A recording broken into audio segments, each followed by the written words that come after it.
Kesan pertama kepada beliau adalah beliau orang yang sangat rendah hati.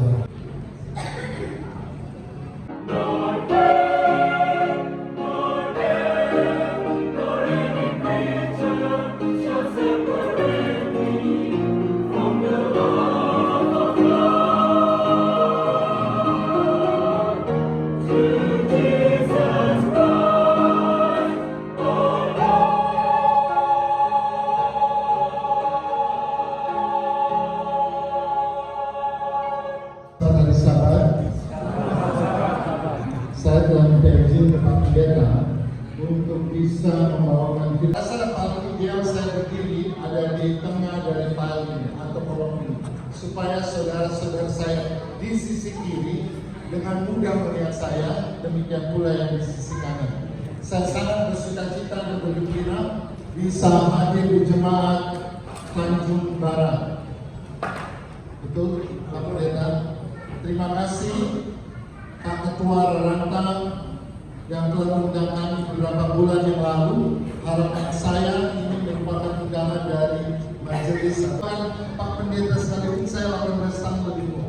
Ya, tapi saya batasi 30 menit saja. Bapak Ibu Saudara sekalian, siang ini di-counting jadi 20 menit. Ya, di-counting jadi 20 menit. Oleh sebab itu 20 menit setelah kita undang Pastor Suci hadir sekali lagi dalam hati sanubari kita masing-masing, khususnya umat ini, dengan berdoa. Kita tutup kepala dan berdoa. Tuhan Allah Bapa kami di sorga, kiranya Roh Suci Tuhan masuk di dalam hati sanubari masing-masing kami, khususnya hamba-Mu ini, dan atur hati pikiran lidah hamba-Mu ini. Manakala firman Allah disampaikan, bantu Allah ini untuk dapat menghidupkannya, dan iman percaya kami dikuatkan. Kami setia hingga Tuhan datang, dan pada akhirnya kami masuk dalam kerajaan sorga. Terpujilah nama Tuhan, dalam nama Yesus Kristus penebus dan juru selamat kami ini. Haleluya, amin. Bapak Ibu Saudara sekalian, saya senang ada di jemaat ini. Jemaat ini ternyata sering kami kunjungi. Saya lahir besar di Jakarta dan besar di jemaat Taman Harapan. Dari Salemba, ayah saya pindah ke Taman Harapan, dan Taman Harapan bertumbuh dan berkembang. Dulu jemaat Taman Harapan satu wilayah dengan jemaat Pasar Minggu, sehingga kami sering berkumpul baik di Taman Harapan, Cilita, Cawang, dan juga di daerah seputaran di Pasar Minggu. Kemudian terjadi evolusi, namanya berubah. Yang luar biasa perkembangannya. Jemaat sangat dinamis. Jemaat ini sangat diberkati Tuhan. Dan ingat, Bapak Ibu, satu kebanggaan bagi saya ada di jemaat ini, karena jemaat ini begitu indah, luar biasa. Jarang saya pergi ke jemaat yang indah, yang jarang orang makin berjalan sangat-sangat memprihatinkan. Sedikit sekali gereja yang indah, khususnya di beberapa gereja di daerah Asia ini, tapi khusus di Jakarta. Gereja yang tinggi dan juga kecil, tapi ini gereja diberkati dan punya kehidupan rohani yang sangat-sangat agresif dan rohani. Ingin membangun rumah Tuhan, Ka'bah Tuhan, dan luar biasa. Ya, ingat Bapak Ibu, jerih payahmu tidak sia-sia. 1 Korintus 15:8. Yang kau buat adalah rumah Allah. Yang ada berkat yang luar biasa yang kau akan terima. Bapak Ibu Saudara sekalian, satu hal yang saya mau ingatkan, yang paling penting. Di sini saya juga senang Pak Ketua. Semuanya cakep-cakep, ganteng-ganteng, rapi-rapi, pakai jas. Tadi saya datang, saya tenteng jas saya. Saya mau lihat, pendeta, ketua-ketua pakai jas yang rapi, harus begitu. Tapi yang pasti yang mau masuk surga bukan gereja indah, anggotanya yang cantik, anggotanya yang cakep, tapi mereka punya iman yang besar. Mereka punya iman yang cakep, punya iman yang cantik. Efesus 2 ayat 8 katakan, dengan iman kita boleh dapat kasih karunia keselamatan. Doa harapan saya, anggota gereja ini yang punya gereja yang cakep, gereja yang cantik, gereja yang besar, anggota yang cantik, anggota yang cakep, boleh juga punya iman yang cantik. Amin. Satu kali kelak mayoritas di surga anggota gereja Advent Taman, gereja Advent Tanjung Barat. Amin. Dan gereja ini sangat mengesankan. Ada yang manula luar biasa dari dia di kelas bawah sampai tua masih suka ke gereja. Ya, walaupun saya yakin dan percaya perlu mendirikannya untuk naik di tangga. Nanti ada lift disiapkan oleh pengurus gereja. Dan juga ada orang muda, ada juga anak-anak remaja dan luar biasa banyak sekali.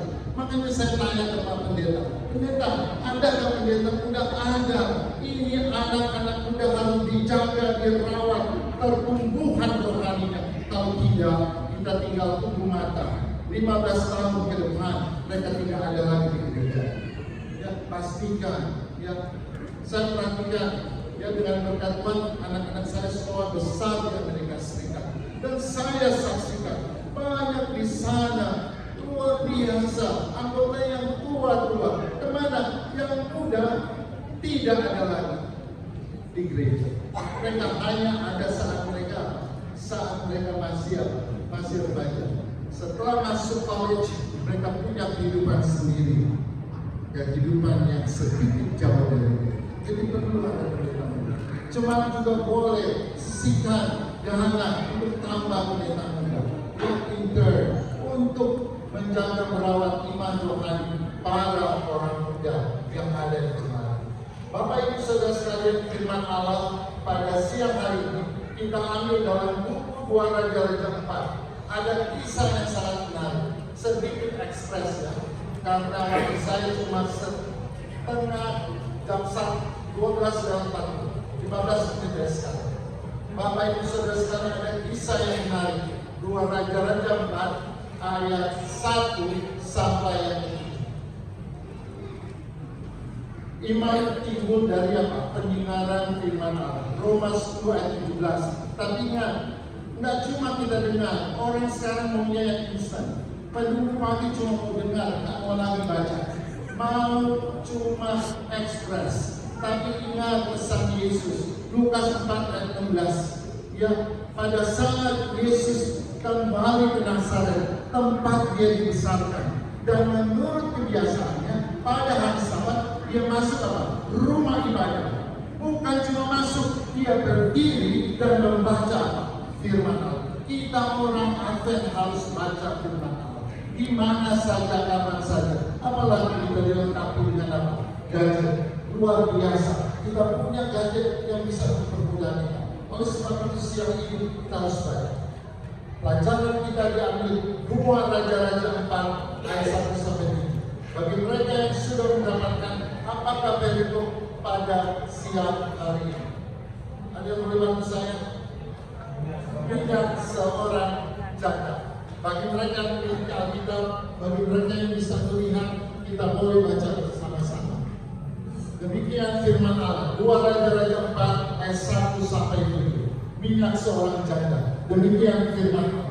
Salah seorang dari istri-istri para nabi mengadukan halnya kepada Elisa sambil berseru, "Hambamu, suamiku sudah mati dan kami takut bahwa hambamu itu takut akan Tuhan.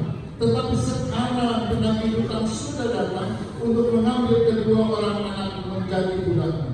Jawab Elisa kepadanya, "Apakah yang dapat kuperbuat bagimu?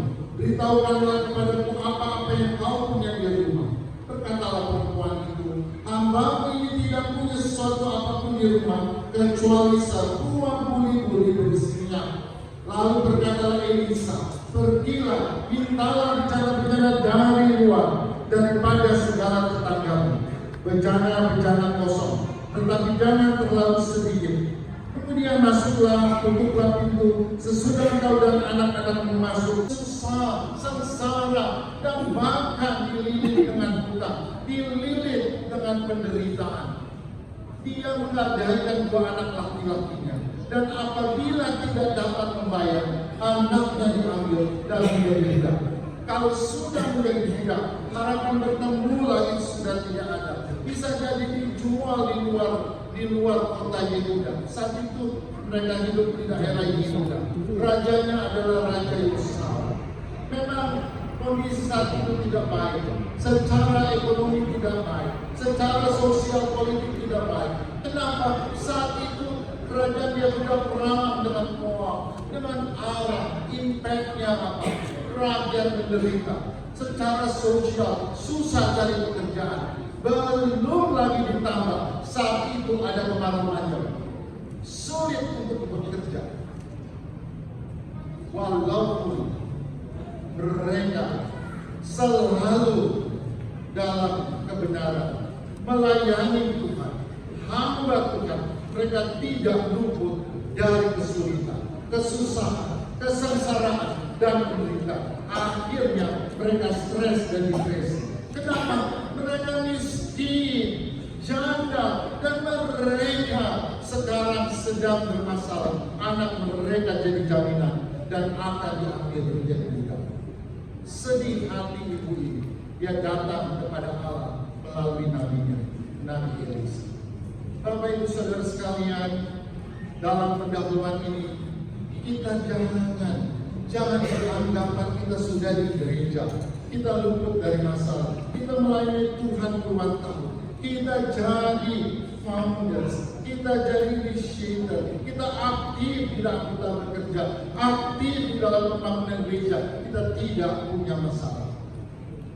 Kita akan lebih banyak masalah. Karena setan tidak akan diam. Setan akan coba untuk menggagalkan upaya kita, bahkan menghalangi rohani kita bertumbuh dan berkembang. Kita akan lebih banyak masalah dari mereka di luar sana. Saya hadapi, saya rasakan, dan saya juga Bapak Ibu alami. Banyak masalah. Tidak cuma di dalam keluarga, di dalam kesehatan saya. Tadi di kelas kami ada pendeta yang kenal saya. Saya punya masalah. Ya 30-40 tahun yang lalu, kalau ada kesempatan saya bisa berikan kesaksian, tapi saya tidak berikan hari ini. Pendek cerita, saya sangat sedang bertumbuh berkembang. Tidak cuma secara iman, secara finansial, secara sosial, punya posisi yang baik, dapat pendapatan yang baik, tapi saya sakit dan terkena. Banyak masalah. Jangan dilihat pakai jas, jangan dilihat pakai mobil bagus, rumah baru. Mereka pasti punya masalah karena kita punya dosa. Kita hanya hidup karena belas kasihan Tuhan. Tapi ingat, sebagai orang yang percaya, Tuhan tidak berjanji langit itu selalu biru, tapi Tuhan berjanji akan selalu menyertai. Amin. Tuhan tidak berjanji jalan itu rata, tapi Tuhan berjanji untuk menguatkan kita. Akan ada mujizat bagi mereka yang tidak berdosa. Bapak Ibu, janda ini datang ke Nabi Elisa. Dan ada 5 pelajaran yang kita akan pelajari di waktu yang pendek ini, 5-10 menit ini. Pelajaran yang pertama, 2 Raja-Raja 4 ayat yang pertama. Kalau kita bisa ditampilkan lagi, saya tidak tahu IT staffnya ada di mana. Luar biasa responsnya. Bapak Ibu Saudara sekalian, ada 5 pelajaran rohani yang kita akan pelajari siang hari ini. Apabila engkau menghadapi masalah, engkau mengalami kesulitan, kesusahan, kesengsaraan, penderitaan di dalam kesehatan, di dalam keluarga, di dalam pekerjaan, di dalam pendidikan, di dalam bisnismu, ada 5 jalan yang Tuhan berikan melalui cerita minyak seorang janda. Pelajaran yang pertama ada di dalam 2 Raja-Raja 4 ayat 1. Saya bacakan kembali. Minyak seorang janda. Salah seorang dari istri-istri para nabi mengadukan halnya kepada Elisa. Garis bawahi kata mengadukan. Pelajaran yang pertama, kalau engkau punya masalah, adukan kepada Tuhan Allah. Saat itu Tuhan Allah direpresentasikan dengan Nabi Elisa. Adukan Allah. Engkau punya masalah di dalam pendidikan, adukan ke Allah. Jangan dulu kepada Allah, kepada guru, kepada orang tua. Datang kepada Allah. Engkau punya masalah setelah sekolah, mencari pekerjaan, datang kepada Allah, bukan minta kata gereja. Jangan minta orang untuk jadi channel untuk mendapatkan pekerjaan.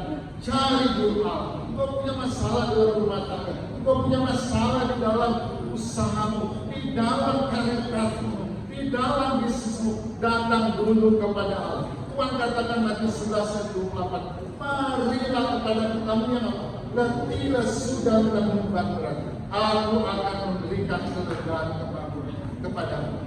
Tuhan katakan Matius 7 ayat 7, minta maka orang beri, cari maka kamu akan dapat, ketuk maka pintu akan dibukakan. Cari dulu Tuhan, cari dulu Tuhan, jangan orang lain. Ya, kalau kau punya masalah keuangan, jangan cari dulu BPR, jangan cari dulu BRI. Jangan mama-mama, jangan cari kasir, minta kasbon, cari dulu Tuhan. Yang Matius 6 ayat 33 katakan, carilah dahulu apa? Kerajaan Allah dan kebenaran, maka segala sesuatu akan apa? Ditambahkan kepadamu. Cari dulu Tuhan, sebagaimana janda ini, cari Tuhan. Pelajaran yang kedua ini ekspresi. Sebetulnya saya siapkan ilustrasi untuk menunjang, tapi waktunya tidak mencukupi. Yang kedua, kalau engkau punya masalah, tapi ada yang penting yang saya lupakan. Bagaimana kita mencari Tuhan? Bagaimana kita curhat? Bagaimana kita adukan masalah kita? Tuhan berikan jalan. Yeremia 29:12, berserulah kepadaku dalam doa, aku akan mendengarkan. Jadi gampang. Berdoa itu tidak perlu sekali lagi kita diajar. Dari kecil kita sudah tahu. Datang berseru di dalam doa. Berdoa pun tidak ada salahnya. Tidak perlu bahaya. Katakan, curhat kepada Tuhan. Sebagaimana Filipi 4:6 katakan, janganlah khawatir tentang apapun juga. Dan tanganlah segala sesuatu, garis bawah Filipi 4:6, segala sesuatu yang kepada Tuhan dalam doa dan permohonan serta ucapan syukur. Kita curahkan permohonan atas masalah kita hanya melalui doa. Ya, jarak kita dengan Tuhan hanya sejauh doa. Dan Tuhan jamin bahwa Tuhan peduli, Tuhan mampu, Tuhan sanggup mengatasi masalah kita. Sebagaimana Mazmur 34 ayat 16 dan 18. Pelajaran yang kedua, seringkali kalau kita dalam kesulitan, kesusahan, kesengsaraan, penderitaan, iman kita, rohani kita sangat fragile, mudah retak, mudah turun, mudah kita tanda kutip akhirnya melanggar. Ya, tapi ada nasihat di dalam Ibrani 10:35. Jangan pernah engkau tinggalkan kepercayaan. Apapun masalah, apapun kondisi hidupmu, jangan pernah tinggalkan kepercayaan, karena ada besar Tuhan yang menanti. Percaya, janda ini percaya. Bayangkan, Nabi Elisa hanya katakan di ayat 3 dan ayat 5, engkau punya apa? Cuma punya buli-buli 100 ml minyak. Pergi pulang, pinjam bencana dan uangnya. Dia nggak ringi. Orang Manado bilang nggak ringi tanya, enggak basa-basi nanya, aduh, langsung balik kanan, langsung pulang. Luar biasa percayanya, luar biasa imannya. Di saat dia dalam kondisi susah, dia akan tanya, mana mungkin mestinya hanya 100 mili, satu buli-buli minyak bisa mengisi bencana. Pinjam dan jangan terlalu sedikit, luar biasa. Dan dia lakukan. Percaya artinya Amsal 3:5 katakan, percayalah kepada Tuhan dengan segenap hatimu dan jangan bergantung kepada dirimu sendiri. Pelajaran yang kedua, masalahmu akan ada solusi karena engkau serahkan kepada Tuhan. Jangan bergantung. Engkau lepas tangan dengan masalahmu, Tuhan akan turun tangan mengatasi masalahmu. Mazmur 37:5 katakan, serahkanlah hidupmu kepada Tuhan. Yang percaya dan Tuhan akan berkenan. Amin. Amin. Luar biasa bisa minyak seorang janda. Pelajaran yang ketiga. Masalahmu mau diangkat bukan hanya dengan berdoa, curhat, bukan hanya mempertahankan percaya, tapi yang ketiga, janda ini pun bekerja.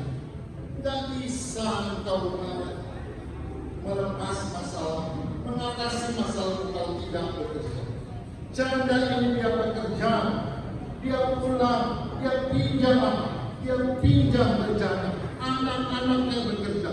Pelajaran yang ketiga, masalahmu teratasi kalau engkau juga berusaha dan bekerja.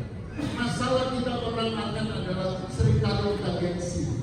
Yang kita sudah sulit, sukses, sengsara, tapi kita hanya bergantung kepada doa. Doa benar, tapi harus juga disertai dengan usaha dan bekerja. Mereka satu keluarga bekerja, pinjam berjana ke tetangga kiri dan tetangga kanan, dan luar biasa hasilnya. Ya, ada 3 hal dalam bekerja. Yang pertama, Bapak Ibu, Pengkhotbah 9 ayat 10. Apapun yang kamu temui, kerjakan dengan kuat. Artinya apa? Kita selagi masih hidup, kerja dengan keras. Apapun pekerjaan kita, lakukan dengan keras. Yang kedua, Kolose 3:23. Apapun yang kamu lakukan, lakukan dengan segenap hati, seperti kau lakukan kepada Tuhan. Artinya apa? Yang engkau lakukan untuk hati, bukan untuk kepentingan perusahaan atasannya, tapi yang engkau lakukan biarlah jadi untuk kemuliaan nama Tuhan. Ya, dan yang Roma 12 ayat 11 katakan, lakukan dengan rajin. Orang rajin artinya orang yang kerja ada bosnya atau tidak, dia kerja dengan baik. Ada kartu attendance atau sekarang fingerprint machine. Kalau orang rajin, yang tidak perlu itu pun mereka akan datang dengan tepat waktu. Mereka punctual. Yang rajin artinya tidak sekarang masuk on time dan besok terlambat. Artinya rajin sekarang dia masuk tepat waktu sampai dia pensiun dia harus juga tepat waktu.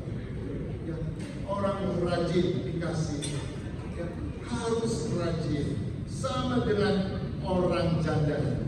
Pelajaran yang keempat, Bapak Ibu Saudara sekalian, kita akan ambil dari tetangga dari orang janda. Luar biasa Bapak Ibu. Bejana di periode di saat cerita ini adalah satu komponen penting dalam rumah tangga. Kenapa? Bejana biasanya ditaruh di depan rumah untuk diisi air dan untuk melayani tamu orang yang datang ke rumah orang sakit. Kenapa? Itu untuk tamu datang cuci kaki, cuci tangan dan cuci muka sebelum masuk ke rumah. Sangat penting bejana. Dan ingat, mereka yang punya bejana ini adalah orang yang cukup mampu beli bejana. Sedangkan ini janda cuma mampu beli buli yang kecil. Ya, dan Bapak Ibu Saudara sekalian, luar biasa. Para tetangga boleh memberikan dan meminjamkan bejana. Pelajaran yang keempat, masalah diatasi kalau engkau berbuat kebaikan. Jangan karena engkau punya masalah, kesulitan, kesusahan, kesengsaraan hidupmu membatasi dirimu untuk melayani dan buat kebaikan. Baca 1 Timotius 6 ayat 18. Ayat ini dimulai dengan kata peringatkan. Artinya ya apa? Penting di saat engkau senang dan susah harus hidupmu berbuat baik. Ya, harus berbuat baik.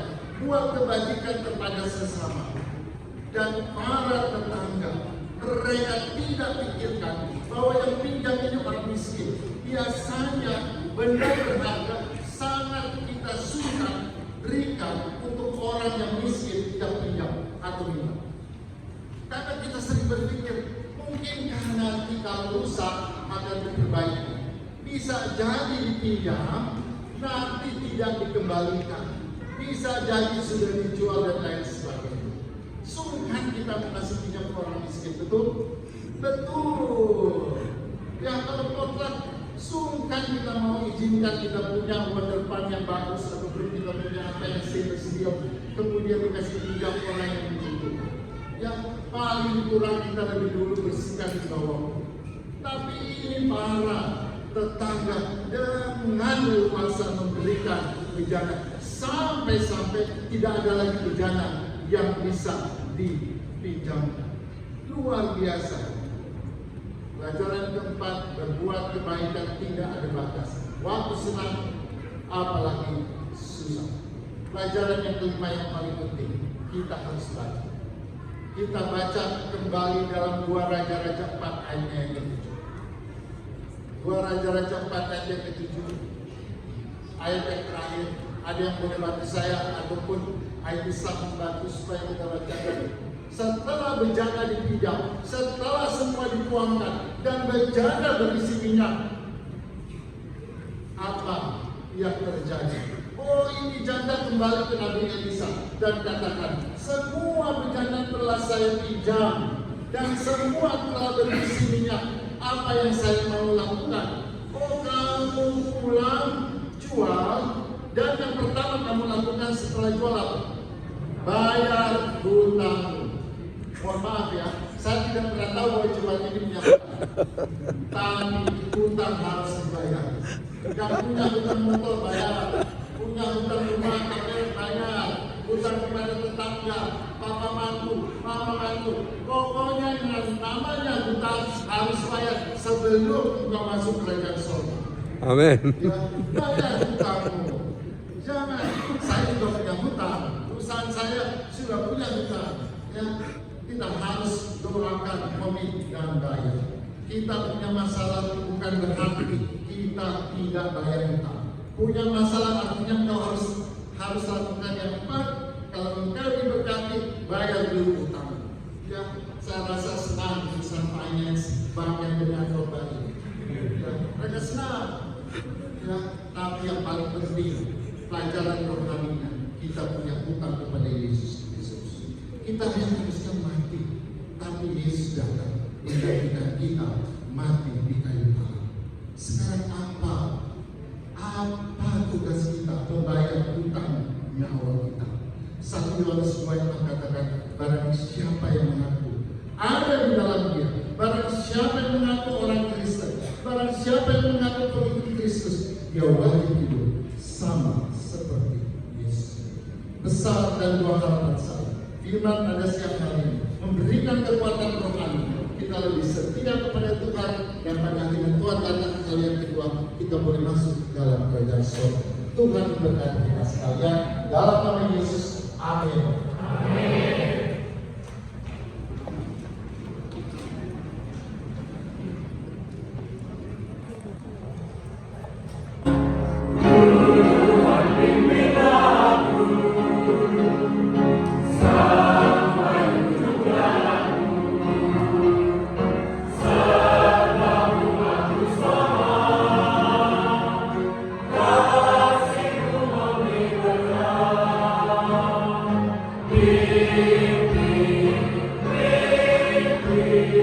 Good.